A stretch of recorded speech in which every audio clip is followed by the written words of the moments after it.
Another Tuesday, another pod. Oh, you did it without me even asking. How about it? Did you come prepared with that today? Yeah. I appreciate that. Yep. I appreciate that. Yeah, this is definitely another pod, but not a pod of the ordinary. We're doing something totally different today, the mock redraft that we alluded to last week. So I don't want to spoil too much. Let's just jump into this pod, and this is the Pipe It Up podcast. Cue the intro.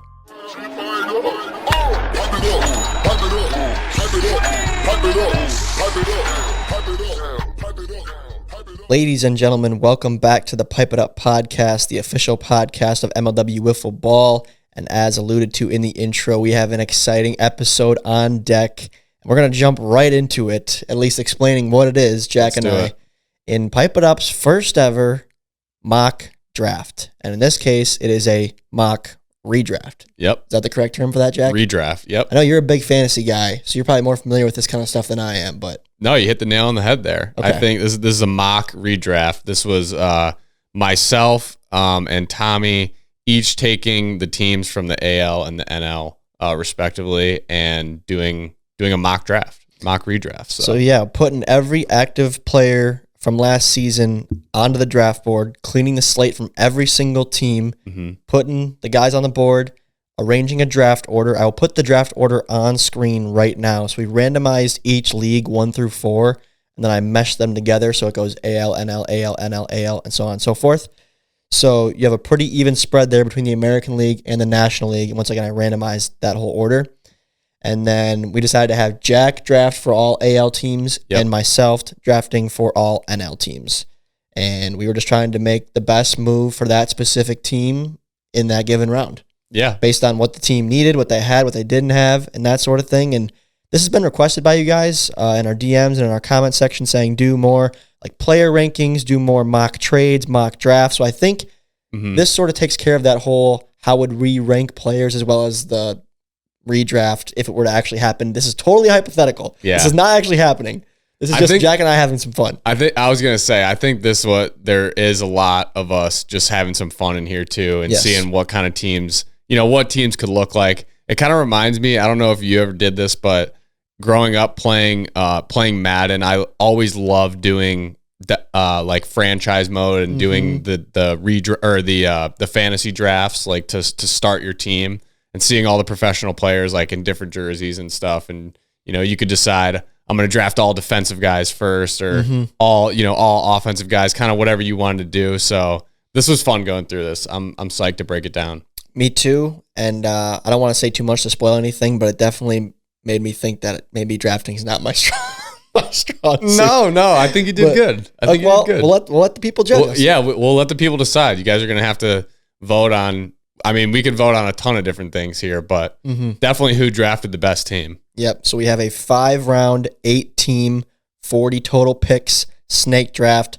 The order, I will put it on screen right now. It is Wildcats, Mallards, Magic, D-backs, Cobras, Gators, Predators, and Eagles rounding it off in that bottom spot. But Jack, with you being the GM for all of the AL teams today, let's jump into it and give us your number 1 overall selection for the Western Wildcats in this 2024 mock redraft. Yep. We got 40 picks to get through. Not going to waste a whole lot of time with this one. I didn't think about it really for more than a second. I took Ryan Cratch, the MVP, the back-to-back MVP, might I say. He can do it all, pitching, hitting. You guys know who he is. I think it was a pretty clear number 1 pick for me. Yeah, I wasn't surprised to see that, and I was sort of game planning for number 2 because I, for one, did not have an easy time at number 2.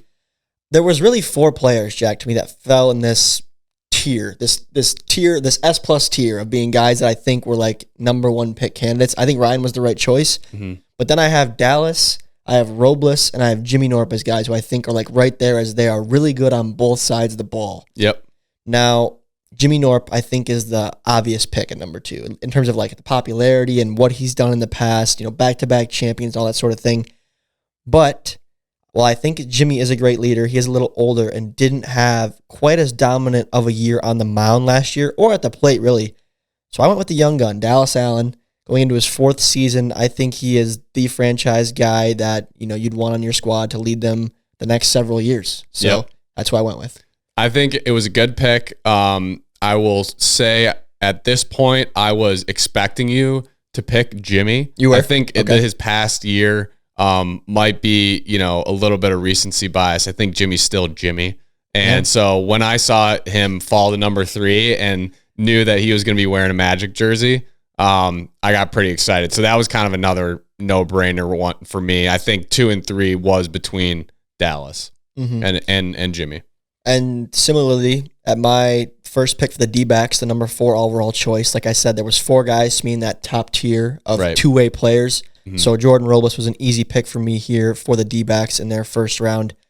And he's quite the talent to get at the number 4 spot, to be quite honest with you. And the reason I think he did slide this far is just because, unfortunately, he hasn't done that great in the postseason. So that's really the only thing that I could justify him sliding down to 4. But in terms of talent, you're not going to find much better overall on both offense and defense than Robles. So this is a pretty solid pickup, I think. If I was the D-backs and we were doing a redraft in this league, I'd be pretty thrilled to have Robles at number 4. Oh, yeah. I think that's great value there at number 4. I think that was the clear choice there. I was expecting you to go there. This pick with number 5 with the Cobras, I did have to think about it a little bit. Ultimately, I kind of went with, what's going to make the biggest impact at the plate and also, on the mound. And I think Grant showed that he can be serviceable, if not more than that on the mound. And we all know what he can do at the plate. Not to mention, sort of his veteran leadership. Every team's got to have a leader on their team. So I thought Grant was a suitable pick here for number 5. So I went with my boy, G. Millie. I was a little surprised with this pick, Jack. I kind of figured you would be. And that might just be, because I played with him, so I might be a little bit biased. But looking back on the draft, I still think I would have went the same way. Well, let me ask you this. I see what Grant does for your team. I have no denying he's a great leader. And I think that in a pinch, Grant could actually be a pretty good arm. Yeah. So even though you didn't use him that much this year, he stepped up when he needed to in some high-pressure situations. Now, how much did you weigh? We're 5 picks in now. We got Cratched, Dallas, Norp, Robles, and Miller. Yep. How much were you weighing stuff like the leadership qualities and the big game clutch factor and the team chemistry even as we build these rosters? Was that weighing on your head at all or not really? No, it definitely was. I mean, I was taking as much information as I had on the guys on this draft board. I took it all into account. So that was, might be just because I know Grant a little bit better. And so that pick made more sense to me. But certainly it was just taking everything I had into account. Yeah, because you and I didn't really discuss the whole chemistry thing prior to starting. And it wasn't really an issue in the first round because there's no one else to pair them with. Yep. But as rounds 2 and 3 started, I was going to text you, should we be looking at team chemistry here? But I just didn't say anything. And I was kind of 50-50 on it. I did think about it, but I didn't let it drive my picks. Same. I wasn't going to let it ultimately wreck a decision or be the deciding factor in the decision. But for how much we talk about and how much our guests talk about chemistry, the importance of chemistry on a wiffle ball team, you had to consider it a little bit. 100%. So that brings me to the number 6 overall pick. This is the Gators' first round selection. And I went with R.J. Walgate, who this was the first player on this list who is really a one-sided guy. Yep. Really a one-sided guy. But when I was looking at the other available players on the board, which we'll see be selected here in the next few picks and few rounds, I just knew that the Gators weren't going to have another pick for 4 more players. And to be good in this league, yes, you need the guys that can hit home runs or do whatever, but you need an arm. You need a good arm at that. And I think RJ is that. Do I think RJ could be for an example here, do I think RJ could be as good of a hitter as Grant is a pitcher? I don't think so. I think RJ has confidence in himself if he gets those chances, but I haven't seen it. I know he's a tall, lanky guy, which hasn't been the best for guys in the past to play in this league, but I'm just really taking into account that he's super young and he won the Cy Young this year, and he's probably only going to get a little better. Yeah. So it was hard for me to pass up RJ for these next few guys we'll see go. So I went with Walgate.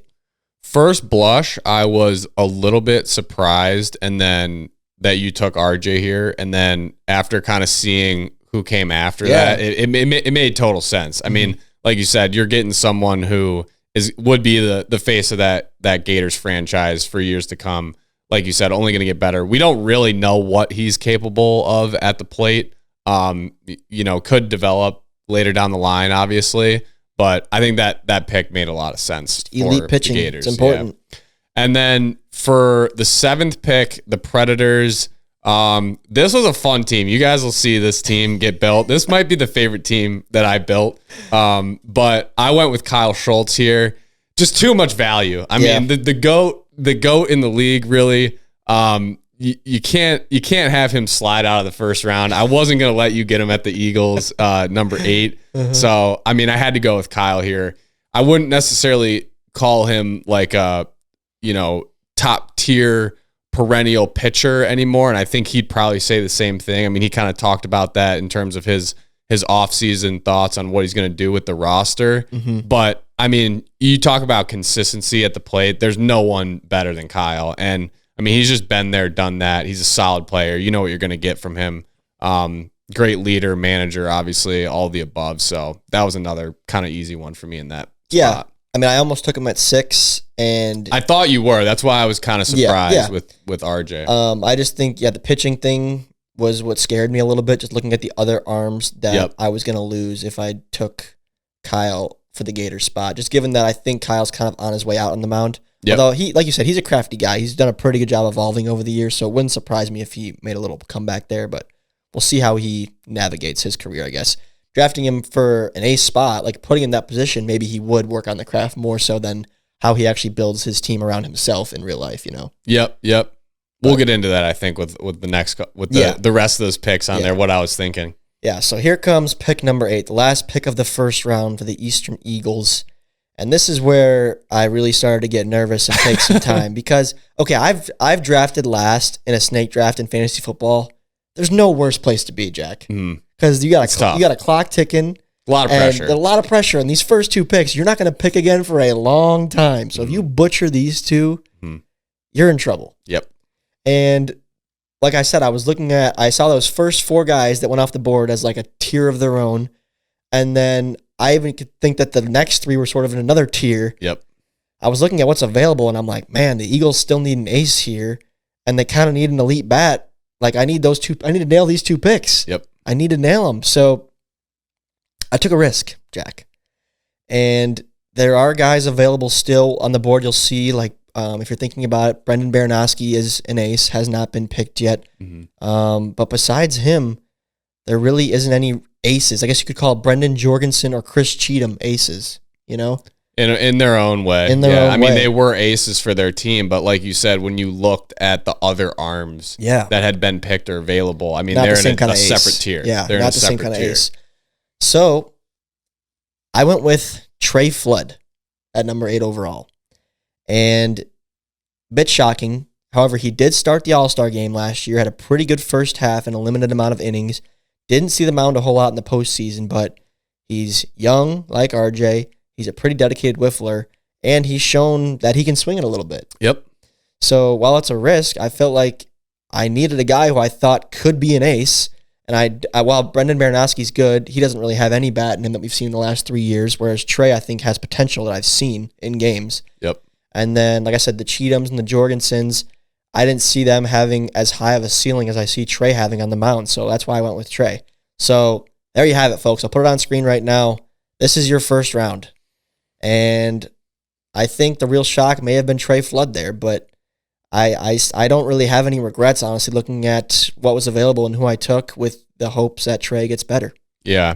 I think. How'd you feel about that pick? We never really talked about it. Well, I'll say this. I'm not just going to agree with you for the whole episode, but the first 2 picks, or the Gators and the Eagles, were similar in the fact that when you picked them, I kind of was like, really? But then after, I was like, it made sense, after I thought about it a little bit, saw who else kind of went off the board in those teams that you were building. But I think Trey Flood is a solid pick there. I mean, I think you could have went with other strategies, but again, getting someone who is young, who has shown promise at the plate, on the mound, I think that was a very satisfactory pick there. And like I said, spot. And moving into the second round now, really those two picks were interchangeable for me. Those two Eagles picks didn't really matter who went in the first round versus the second round. Right. We don't have any salaries tied to this or anything, no signing bonuses, so it didn't matter. But like I said, my goal here was to kind of get a elite arm, which I'm trying to bank on Trey being, and then a really good bat. Mm-hmm. So this next pick, I went with Brendan Jorgensen. Now, what I just said, I kind of contradicted because I don't really think I have an elite arm or an elite bat here, but I think I have two pretty good, well-balanced guys. Yeah. Now, Jorgie's a bit of a risk because this last year he was way better than he's been in years past. Yep. So I'm banking on him continuing to do that. But I think he could serve as a number 2 arm or an ace if need be. And I think he's going to be pretty consistent at the plate. Yep. So those two have a lot of weight on their shoulders to carry this Eagles franchise, which we'll see it pan out here in the next hour, but that's what I did, Jack. I didn't want to spend all day thinking about it, so I probably took 10 minutes at this pick to make, and those are the two names I came up with. The Jorgensen pick, no slight at you, Jorgie, at all. This one I was a little bit surprised with because I agree with what you kind of said the big risk is he had a great year last year, but can he do that again? Well, and pitching wise, he's only really had like one great season pitching.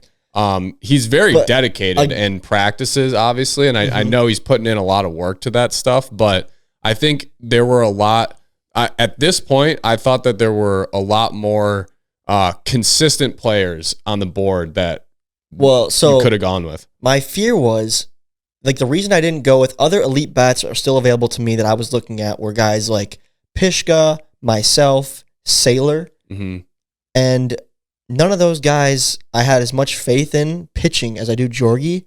And the Eagles aren't going to pick again now for, 15 picks? Yeah. So I was like, if I don't get a guy that's serviceable now, my number 2 arm is going to be terrible. No, and I don't even know if Trey's that good. So you're right. It was a tough spot to be in. Well, you could have went. You also could have went the route of kind of just locking up your bullpen and scrapping at the plate. I mean, you had a guy like Baranowski still available. Bonham obviously is a solid. He was arguably the best number 2 arm in the league. That's a good point. So he was still there. So I don't know. That's why it was a little bit surprising to me that pick for you. I think the pressure kind of made me crumble, to be honest. I told you those snake drafts, man, that last pick.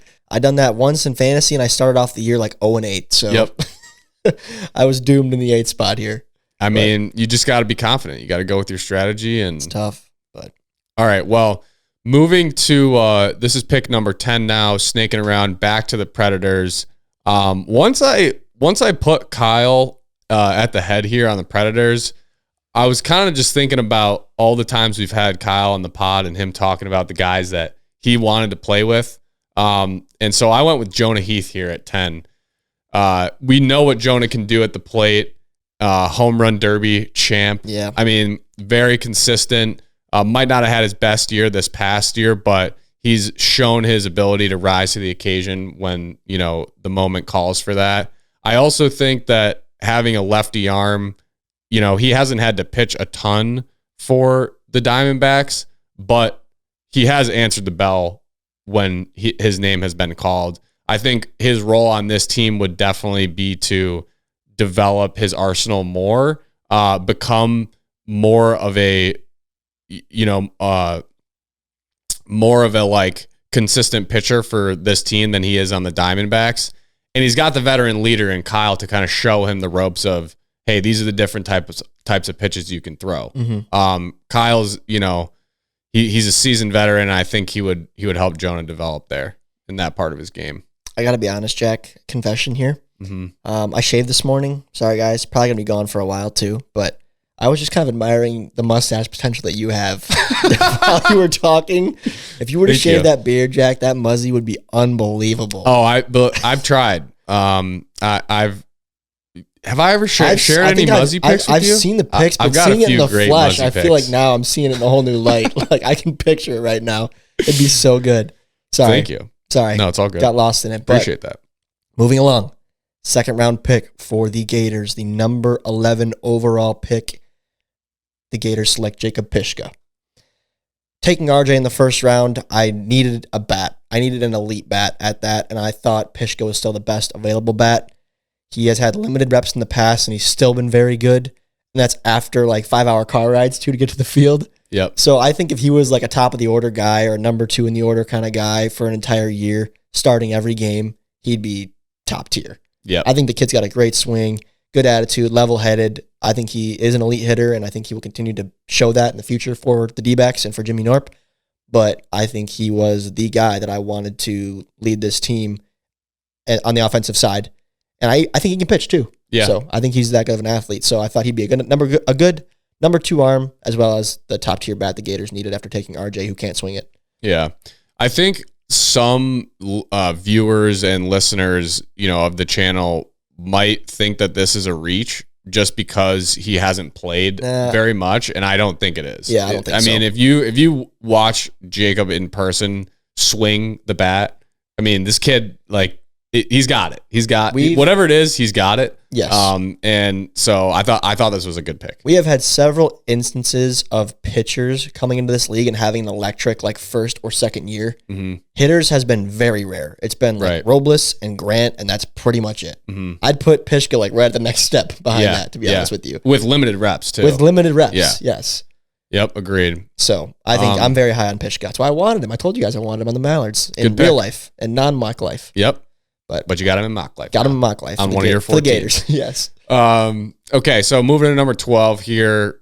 We got Grant already. My logic was just let's get the best pitcher available here. And I went with Brendan Baranowski. We haven't really seen a ton of Brendan at the plate, but I mean, this team with the first 2 picks, we're going to pound the zone. That's what we're going to do with the Cobras organization here. 2 guys that are consistent strike throwers. And Brendan will probably be, the ace for this team. And that was what I went for him. So he's staying on the same team. Unfortunately, we don't get to see Brendan or visualize him in a new jersey. Yeah. But I know that Brendan and Grant are friends too and play in another wiffle ball league together. So a little bit of chemie play there as well. Yeah, for sure. All right, well, I'm back to the D-backs now, which are currently led by Robles. And at number 13 overall, I decided to pick myself, selfishly. Yep. But not selfishly. Of course, I was trying to be very fair.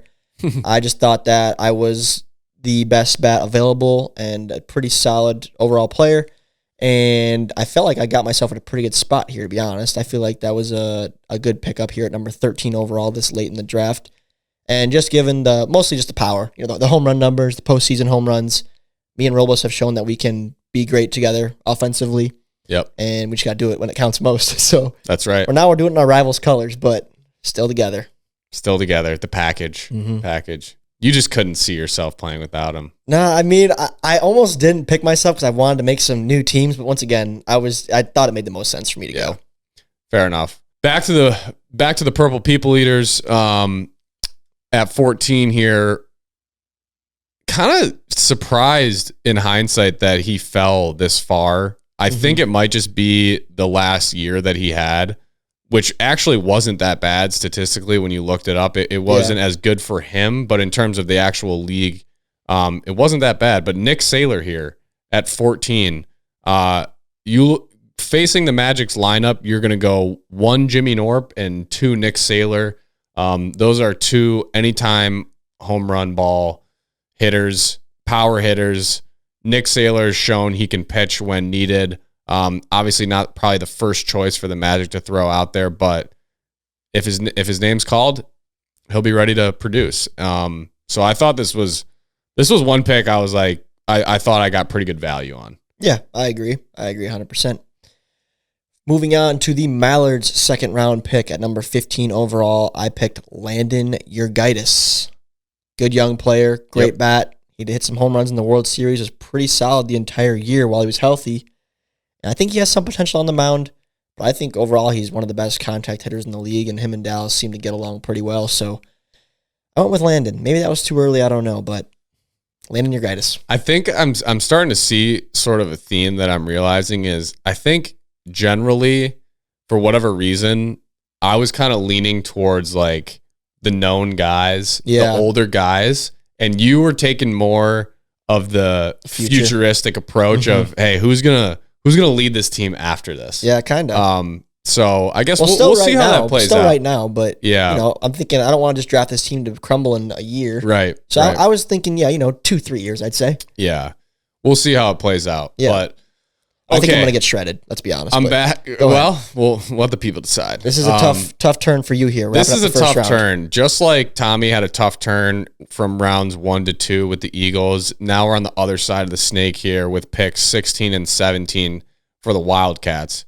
We already got Ryan Cratch, so we're pretty much we're locked up with our ace position, as well as our number one hitter here. Yeah. So in my mind, I'm looking at the board and I'm thinking, who's a great bat here that I can add to just support Ryan? Someone again who's consistent, can do it all, leader, and that was Dan Schultz here at 16. Thinking about how long Dan has played in this league, how much of a veteran he is. Again, this is kind of, going back to the point I just made. I was considering that with these picks, right? It's crazy to see that Dan, just what he's done for this league, fell all the way to the end of the second round, in my opinion. So I felt good about that pick with Dan. And then number 3, going to be really tough to argue with this bullpen, guys, but I picked my man Trevor Bonham here with the first pick in the 3rd round at 17. Tommy, we can look at the text messages. I think I might have messed up. I let Trevor slide. Tommy, I think he gave me a little yikes gift or gif or something with this pick, because I don't know if you agreed with this one. I think in real time I do. Like right here, right now, I think I do agree with it. But you look at how far Trevor slid, putting up the numbers that he did as a pitcher, and knowing that Ryan has never really played on a Predators team where he's had a consistent number 2 arm in the playoffs. Every time it's been all up to him. And I feel like the question's always been, well, what could the Predators do if they had one other serviceable arm to give Ryan a break? Now they have that serviceable arm on the Wildcats. Candidly, I don't like picturing Ryan or Trevor in a Wildcats jersey. I don't think that looks good. But the Wildcats are looking stacked, in my opinion. Yeah, I think I might have messed up. For the first 3 picks, through first 3 rounds here. I think I might have messed up. That's a good pick, Jack. Moving on. Let me show you. Let me show you guys the second round, all you visual listeners, right now. By the way, if you are a usual audio listener, you want to jump over to YouTube for one, I'd recommend this one. This would be a cool one to have some visual aid for. So if you've never seen us on YouTube, check us out. It's Pipe It Up Podcast. You will find us. I think it's at Pipe It Up MLW to be exact. Trying to do our best here, reminding you of who's on what team. We'll do our best. The graphics, Tommy did a good job on the graphics, so go check them out on the channel. Yes, they will help. But Trevor Bonham kicks off the 3rd round, and we are moving on to the Mallards now in the 3rd round, who have selected Dallas Allen in the 1st, followed by Landon Urgaitis in the 2nd. So very young team. You have an elite player there. You have a pretty darn good contact hitter who could be a number 2 arm, but you still kind of need that number 2 arm fix here. And again, looking at it now, I'm like, Tom, what were you doing? But I'm building the young team, I guess, here for the Mallards organization. I picked Preston Colm at number 18 overall here. That's an early pick, I think, if you look at the stats he put up last year. But what I'm really banking on, and I'm banking on this in non-mock life as well, I think Preston is going to be a very good pitcher in this league. And I think he can be not only a great number 2 arm, maybe even an ace one day. So, and he can swing it. I was pretty impressed, actually. Our whole team kind of struggled in that postseason series against the Eagles after the first game. He actually had some good swings, some good at-bats, putting the ball in play and whatnot. And I was impressed by that. And I think he kind of showed that a lot, actually, against Dallas, which was pretty impressive, given Dallas is one of the best pitchers in the league. So he played well on opening day against Dallas. So I think Preston has a pretty high ceiling again. I know it's like, Tom, there's established talent there already. But again, the Mallards aren't going to pick for a while here. I wanted a pretty reliable number 2 arm. I'm actually very confident that Preston is a reliable number 2 arm. I'm taking more of a risk on the offensive side. Even though he has more reps there, I've seen enough on the mound at the tournaments and in his one MLW appearance that he can throw. I'm very confident in that. Yeah. I think you look so far at the teams on the board looking towards the future, just age-wise. The Mallards have a very bright future. They might not win right away. And they're going to have fun together, I think, too. They're going to have a lot of fun together, and they have a very bright future. Yep. So moving now in the third round to the Magic pick, who have selected Jimmy Norp and Nick Saylor with their first 2 picks. Really looking, honestly, to just add the best available talent. I had 2 picks that I felt good about to this point. Was looking to add another contributor, possibly for some mound time, as well as someone that's got some pop in his bat. And looking on the draft board, my eyes fell to Mr. Cheat Code Chris Cheatham. He's been around for a while now in the league. He's been a pitcher on the Gators, and a very important pitcher for them on the Gators every year since he's been in the league. And I mean, we've seen him last year not have his best performance at the plate, but I know it's inside Chris, and I think if anyone's going to get it out of him, it's going to be Jimmy Norp and Nick Saylor. That is a fun group right there. So those 3, I think, are going to yick it up, and I think they're going to have a good time. That team could go undefeated or go winless. I'm going to be honest with you. Yeah, I don't know. We'll see. But that was my pick there with number 19 overall. All right. Back to the D-backs now here in the third round. And joining Jordan Robles and Tommy Coughlin, I selected Sawyer Bean at the 20th overall pick. Mm-hmm. Needed a number 2 arm here. I don't have a lot of faith in myself as a number 2 to Jordan, so I needed a guy who could throw. Sawyer's been a bit of a wild card. I know he's got some attitude, as we saw in the pod, and he's not afraid to speak his mind, which is fine. Him and Robles are both competitive guys. Mm-hmm. And I think that with the right leadership, which I guess I would take that role, and try to get everyone's minds right and stuff like that before the game, I think that's a talented team. I was very disappointed, candidly speaking, in Sawyer's bat this season. I thought he was pretty poor offensively, but I've seen flashes where he's fantastic, both in MLW and in tournaments. So it's really just a mental game. And I think I can say the same thing about Robles and even myself. So I think the potential for those 3 is very, very high, but Sawyer has to prove that, Yep. That would be an interesting locker room. Very interesting locker room. For sure. But once again, I was thinking about talent also, and I think Sawyer is there in terms of, I thought he was the best number 2 available still. It'd make for some great mic'd up content. Oh, yeah. That whole team. Oh, yeah. Okay, moving along here to the Cobras. My logic here, I've got Grant and Brendan Baranowski. I'm looking for best bats available, really, is what I'm doing. I could have went a lot of different ways. You'll see here in the next 4 picks or so. I think this is where things get a little shaky. This is where things get a little shaky. I think Tommy and I kind of had the same idea for the next 4 picks. So I feel like you could have went with either of the next 4 guys in these picks, but I went with Jason Chadwick here. Lefty, give the Cobras some extra pop. As mentioned before, Brendan, not really too proven at the plate yet, and that's not because of that's really only. I mean, he hasn't had that many opportunities, but was really just looking to add a consistent bat here that can put some balls over the fence. So, Jay Chatty. Yep, I had the same logic for the Gators here in the third round. They already have 2 solid arms, RJ Walgate and Jacob Pishka, were the first 2 picks for the Gators. So I was looking for a guy who I could trust at the plate and even defensively, and I picked Zach Whalen here at number 22 overall. I think actually in terms of a hitter, he kind of, great Woba guy, and I think it's a pretty good pick this late in the draft. He's been fantastic at getting on base. I wish he had a little more power in the bat, but I think maybe you tuck him in and lead off and then put Pishka right behind him. Could be a pretty good Robles to Coughlin type situation happening there. Agreed. So I like this pick for the Gators. That was good value. He was the only reason I took Jason over him is just because he's got a little bit more home run potential, which I think matters. Does matter for sure. Late in the year for sure. Moving to the Predators now with Kyle and Jonah already drafted. We're going with the theme again of what Kyle's just said. Who does he want to play with? He said he's always wanted to play with Alec Warda. Why not bring Alec Warda back to the Predators here? I thought this pick was great value. Added another bat. We already got 2 guys that can pitch on the mound. Ultimate vibes guy. This team, I think, is just going to have a lot of fun. This was one of my favorite teams that, like I said, that I drafted here in this mock draft. So I thought the pick made sense. Again, I was just looking for kind of best bat, best addition to the team. And I think picking up Alec in the late 3rd round is pretty good. And I think those are the 2 guys that Kyle, I think, has wanted to play with also. Funny enough. Yeah, those are the 2 guys. I wasn't sure you did that on purpose until Well, now. they were there. Sounds like you kind of did. They were there and they made sense. Mm-hmm.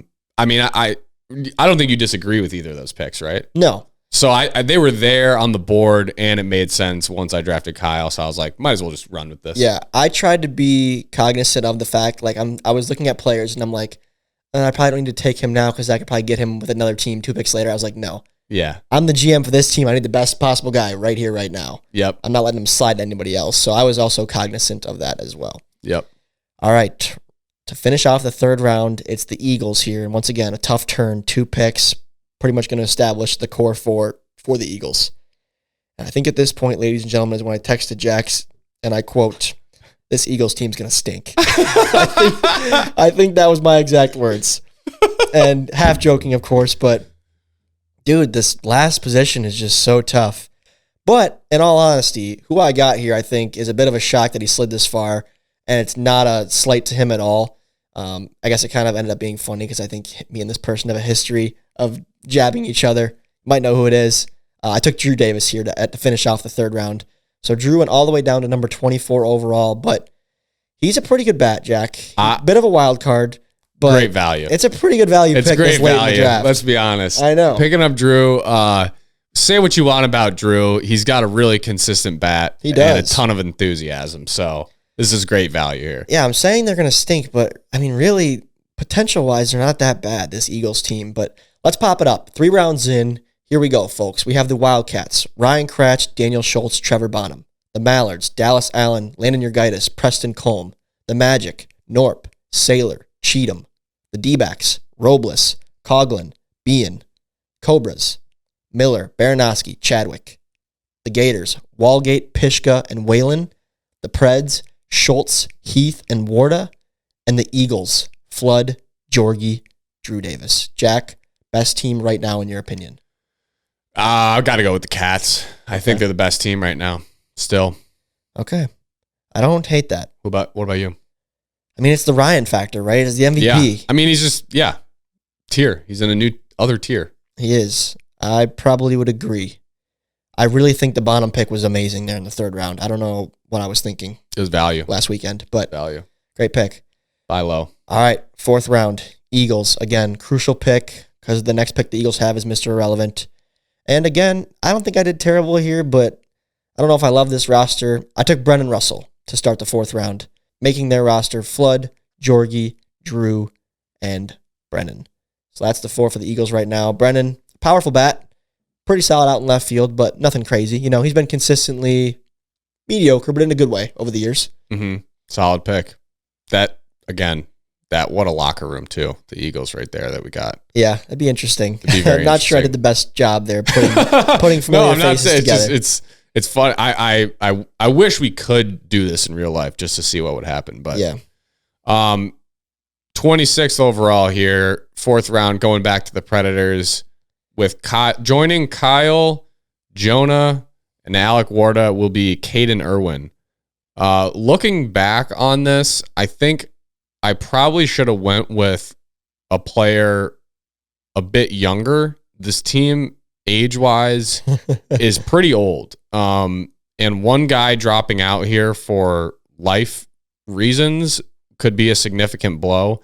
I think the logic was, Kyle's arm is not going to last forever, and Caden's definitely been on a upward trend, I would say, with his arm. Not an ace by any means, but I think between Kyle, Jonah, and Caden, they would be a bullpen that could get the job done. And he's a decent bat, consistent bat. So, this was one pick I think maybe didn't make a ton of sense for the Predators on the sole basis of age. I probably should have went with someone younger.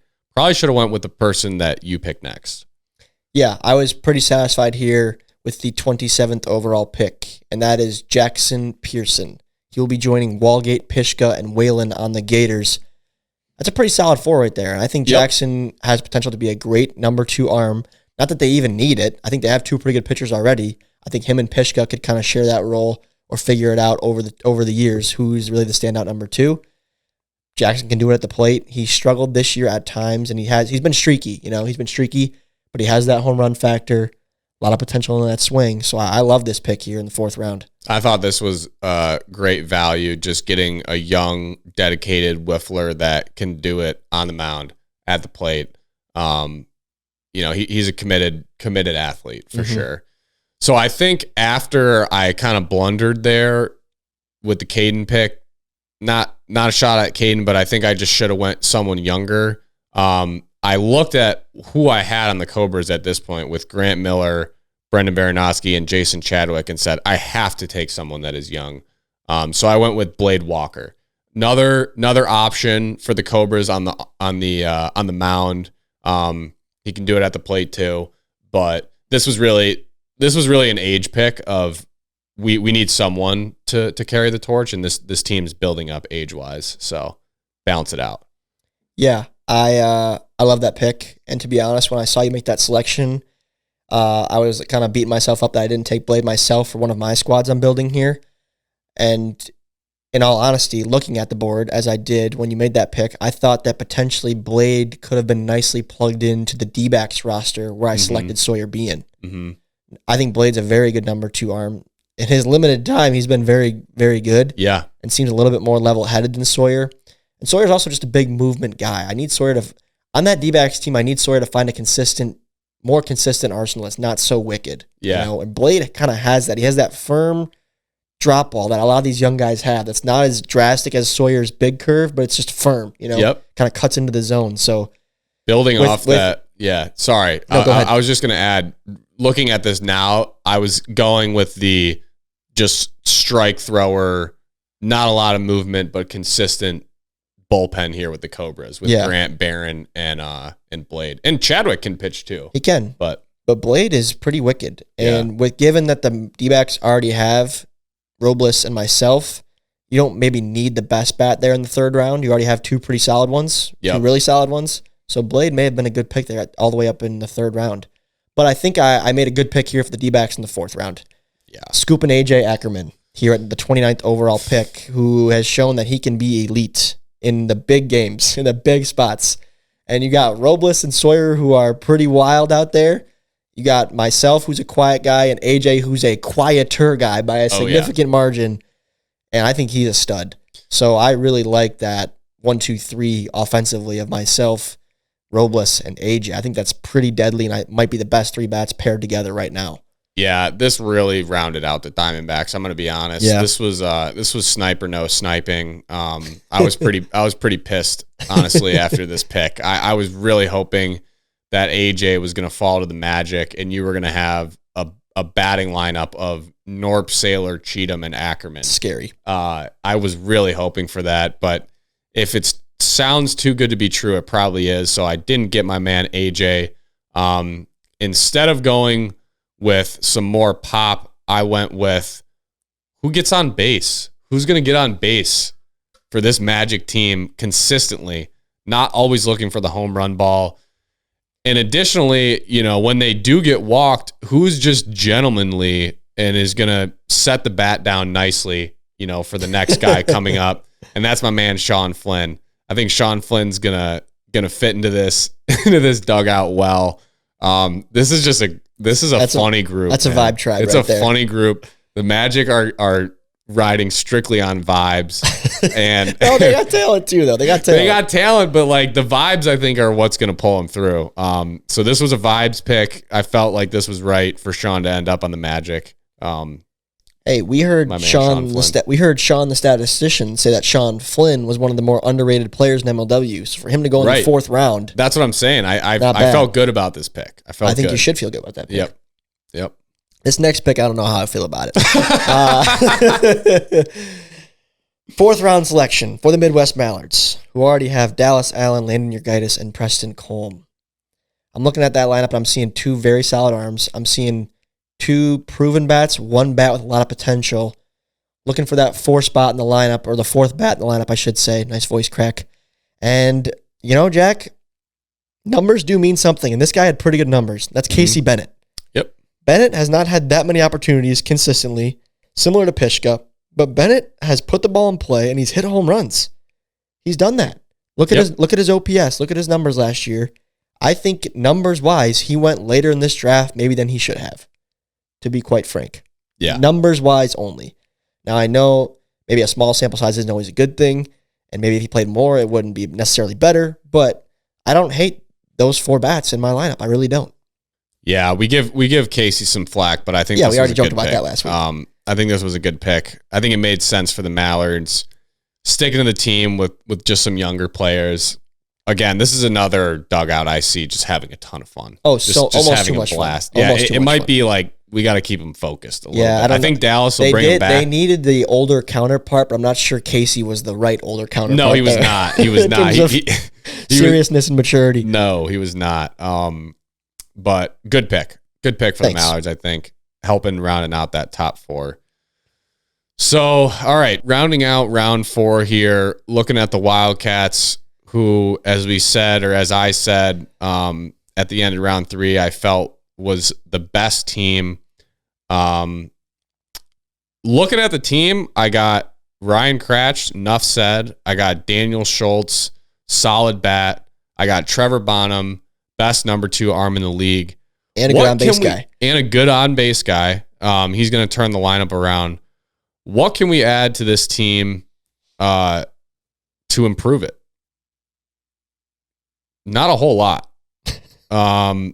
Maybe just a wild card bat. Maybe just someone who will hit a home run here or there,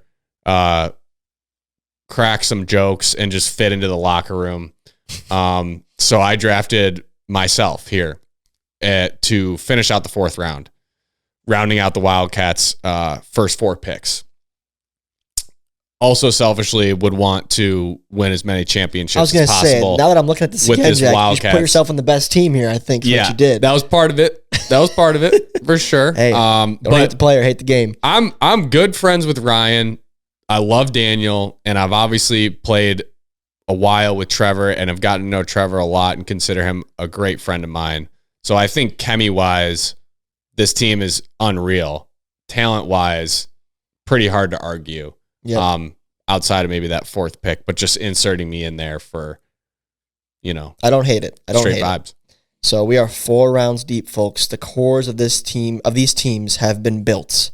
And for you audio people, real quick, here we go. Cats, Kratch, D. Schultz, Bonham, Aigner. Mallards, Allen, Urgaitis, Colm, Casey Bennett. Magic, Norp, Saylor, Cheatham, Flynn. D-backs, Robles, TC3, Bean, AJ.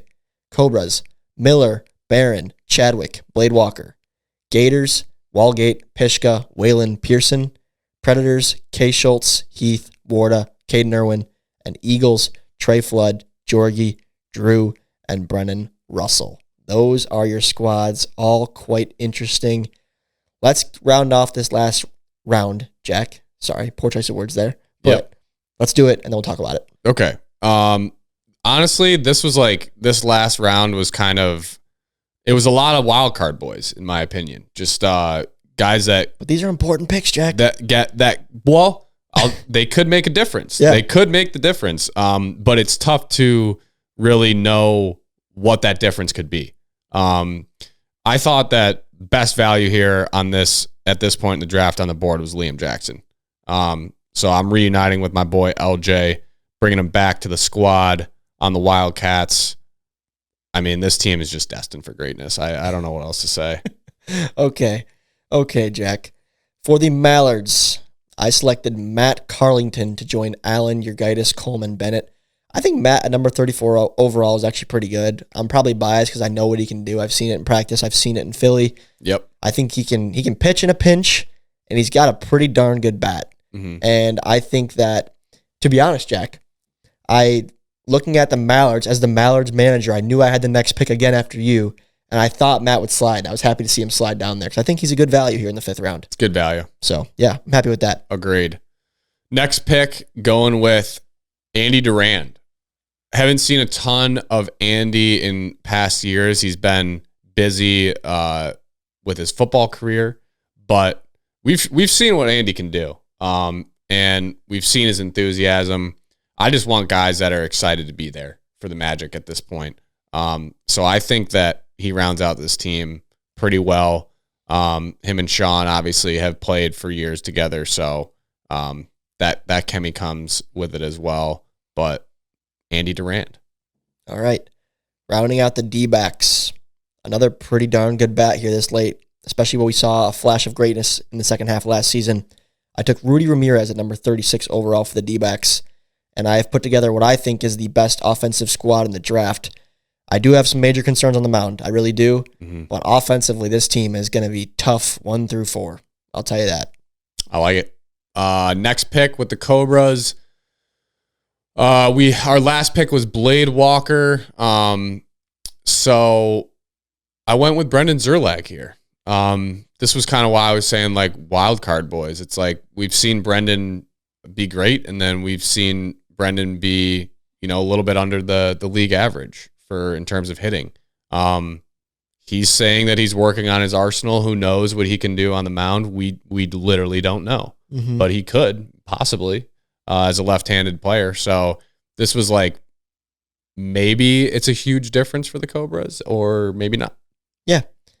I think now is a good time to point out the fact that the infamous trade that got popular on this podcast was between Sawyer Bean and Brendan Zerlag.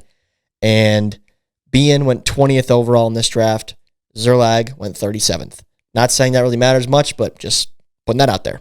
Just fact. Just fact. In our mock draft. Mock redraft. 1. Time for the Gators. We're doing this next week again. Yeah, run it back. Time for the Gators to make their last selection of this draft. At number 38 overall, I selected Ty Smith out of the west side of Michigan. I think he has a lot of potential, actually. He didn't show up a whole lot, which really has devalued him as a player. But when he did show up, he hit a home run, or maybe even 2 home runs at some point this last season. Mm-hmm. And he's pretty solid, to be honest. If he played more, I bet you he'd be pretty darn good. So as a plug-in guy, substitute type guy, I think I'm happy with Ty. Great pick. Mm-hmm. Great pick. Rounding out the Predators here, another team, like I said, I think would just be a lot of fun to watch play. Adding to that fun, King Curdy. Kid's got wheels. Kid's got absolute jets. Watch out for him on the base paths. I think he would mesh with this team well as provide them another serviceable option at the plate. Yeah. Not on the mound, but at the plate. I like it. So that leaves one spot left for a collection of guys who could be Mr. Irrelevant. And that pool of guys we're looking at here for this last pick pretty much is Carson Urgaitis, Chris Baranowski, Gus, James Swanson, Reese Harris, Stephen McGlade, and Brendan Davenport. So that's kind of what I had to choose from here. And once again, maybe this is managerial bias, but I selected Brendan Davenport here as Mr. Irrelevant. Shout out to B. Deasy. Davenport can hit the ball hard, very hard. He likes to hit a lot of home runs off me in practice, I'll tell you that much. Pitching-wise, he hasn't been excellent, but he definitely can get out there and give you some innings, in an emergency situation. I think he's a great roster guy, great locker room guy, great guy to have on the team. I love having him behind the plate during the game and in my ear about what he's seeing from pitching, which is sort of an underrated and unseen part of the Mallards' schemes during the games. Mm-hmm. So him and Matt were huge in that. So I'm confident in that pick. I think it's a pretty solid pick there to round out a very, very interesting Eagles team. Very interesting. All right. Very interesting. Get it all on screen right now. That concludes your roughly 50-minute mock redraft. And here you go again for the audio listeners. Katz, Cratched, Daniel Schultz, Bonham, Aigner, Jackson, Mallards, Allen, Urgaitis, Colm, Bennett, Carlington, Magic, Norp, Saylor, Cheatham, Flynn, Durand, D-backs, Robles, TC3, Bean, Ackerman, Ramirez, Cobras, Miller, Baranowski, Chadwick, Walker, Zerlag, Gators, Walgate, Pishka, Whalen, Pearson, Ty Smith, Predators, K. Schultz, Heath, Warda, Irwin, Curdy, and Eagles, Flynn, Jorgie, Davis, Russell, Davenport. Yikes. All right, that's your draft, folks. And I'm joking around, guys. I am joking, but I knew it. Just being in the 8 spot, I knew the Eagles were doomed. So if you want me to give my opinions on who I think slid too far, who was taken too early, and all that kind of stuff, I do agree that Trey Flood is a bold pick by myself for the Eagles at number 8, but I really don't regret it. I think it's bold, but I don't regret it. I think if I had to go a different direction, I probably would have went with like Baranowski for the ace aspect. But I think Flood might have a higher ceiling just with being he's a two-way guy. Yeah. So that was a tough pick I had to make, and one that sticks out. I also think Preston Colm at number 18 sticks out as well for the Mallards. But again, I have a lot of confidence in him as a pitcher. I'm more so betting on him at the plate. I think AJ was a steal in the 4th round, given what we saw from him in the playoffs. Dynamite. So I love that for the D-backs team. I even think Rudy was a pretty good pick offensively there in the 5th round. And other than that, Jack, I actually like where you went in the draft. I thought the cat, like you are, I'm not saying you're like the best bat. Your swing at times doesn't look great, but you definitely have hit home runs in big time games. So I actually think that's a pretty good steal for the Cats. And if I had to give a nod to one team right now, or to point out a few, I'll just say right away, I do think the Eagles is the most interesting and would have the most obstacles to overcome. Maybe the Gators, which are both my teams, but oh well. If I had to point at one of your teams, Jack, that I think could be in trouble, I would probably go with I'd probably go Cobras, mostly because of the offense. I don't think they'll have a lot of help besides Grant. Yeah. But good teams, real quick, good teams.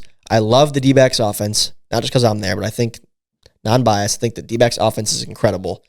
All around, I got to just say Cats, because the Cratch-Bonham duo on the mound is elite, and Cratch is a great hitter. You're a home run hitter. Daniel Schultz is a home run hitter. You got Bonham getting on base. I think the Cats is probably the best team here, all around. Yeah. I think having that number 1 pick is just... Yeah, I mean, but who knows? I'm curious to see what the fans say. I want to hear your opinion too. I will say, I guess, to give myself a pat on the back, we were talking about the turns with the snake draft and how we really had to think about those ones. And I thought a lot about going from the end of the 2nd round to the 1st or the 3rd round, like who I was going to pick. And looking back on it, I think I did a good job with the Daniel Bonham turn. I think that I'm happy with that. I respect that. Yeah. When I did it, I was a little bit unsure, but I think I nailed that.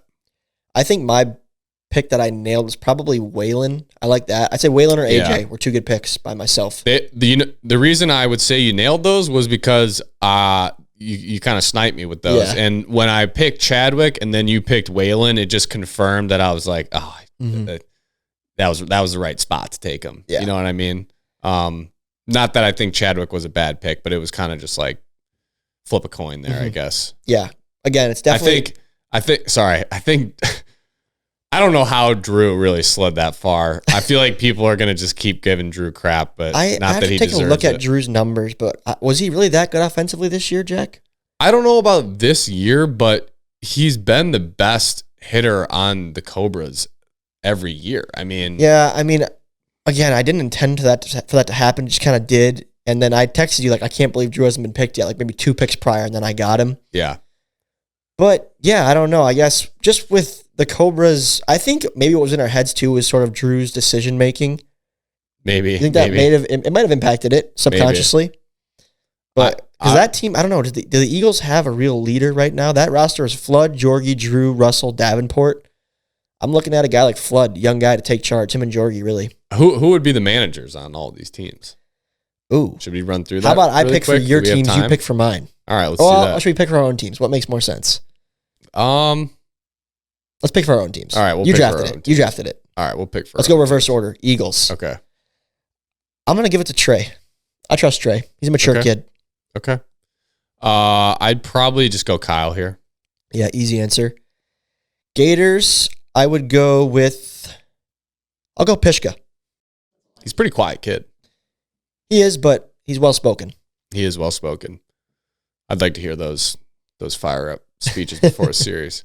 I'd probably go for the Cobras with Grant. He's got great leadership. I don't know if he'll, eventually he'll have to probably pass that torch to maybe Blade if he matures a little bit. Blade's got a long way to go. But that Cobra, now that you put that in my head, I think that Cobra's team does have some stuff to worry about. But I think they'll be all right. We'll never know. It's a We'll mock never know. redraft. We'll never know. D-backs, I'll make myself the manager. I honestly don't love that, but I'll make myself the manager. Magic, probably Sean Flynn. Mallards, I would say it's Dallas. It's Matt. Matt is the manager. I'm sorry. Matt's the manager, 100%. Nice. Wildcats, it's tough because we have we have one co-manager who he doesn't do like the day-to-day. It's more the big picture stuff. And then Dan and myself, who are both managers. I think this team would just be like a full-blown democracy. Like there'd be no manager. No manager. I would have picked yourself, to be honest. I would have picked you. Really? Mm-hmm. Probably you or Dan. All right, fine, me then. Okay. Wasn't too hard to convince you, huh? No. But again, I know this is a podcast, so a lot of you guys do listen via headphones without any visual aid, and I didn't want to make this too much of a visual podcast, but I do think it would help if you guys could all look at the teams and see it all right out in front of you. So we will post it on Instagram eventually. That's at Pipe It Up MLW as well. But if you want to see it right now, head on over to YouTube. It'll be out. This should be out 4 p.m. Eastern on Tuesday the 27th. So check it out. Near the end of the video, you can check out the whole graphic of all the teams, all 40 guys selected, and figure out who you thought was best. That's what we want to know. That'll be the question on Spotify. That's what we want to see in the YouTube comments, Instagram comments, is who do you think has the best roster here? If you want to give your worst, that's also fine. I don't think anyone will take too much offense to it. It'll be a little bit funny. But I enjoyed this, Jack. Yeah, this was a lot of fun. What's our next crazy activity going to be? Who knows? Send some in. If you guys like this, keep suggesting stuff. I mean, this was just something that kind of came out of an idea that you guys had sent us and suggested. Yeah. So, I mean, we're open to whatever you guys want to hear. So just let it fly, let us know. Mm-hmm. I agree. With that, the mock redraft has concluded. I hope you all enjoyed it. Like I said, we had a great time doing it, and we look forward to our next wild idea, hopefully from all you guys. Next week, probably back to something a little bit more regular.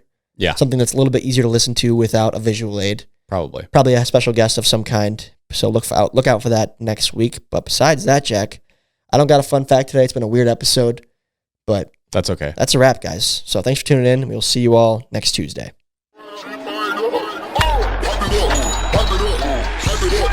Pipe it up.